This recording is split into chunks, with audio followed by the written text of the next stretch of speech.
Бул бүркүт боюнча айта келсем 2025-жылы 16 декабрь күнү кечки саат 6 чамасында уюлдук телефон аркылуу Талас районуна караштуу Кызыл Тоо айылынын Серек көчөсүндө Абасханов Улан деген жигит чалып, ушу огороддо өскөн малянанын аразына бир бүркүт түшүп, тоңоюндап калган экен. Үйүнө алып келип, печке жылытып, эт берсем жеп атат, ушуну келип алып кетсеңер дегенден кийин биз ветуправлениянын адамдарын кошуп алып барып, алуу учурунда көрсөк, сол жак буту сынып, чор болуп бүтүп калыптыр.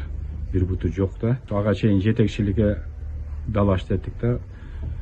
Жетекчиликтин уруксатынын негизинде бүгүн барып актылап алып, Германия табиатты коргоо уюмунун Кыргызстандагы филиалы Набу Кыргызстанга өткөрүп беришин алдык. Мына бүгүн жөнөтүп атабыз.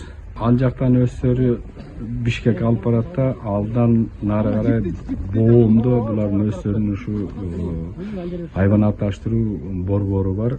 Ошол жактан калган чараны өздөрү ишке ашырат да.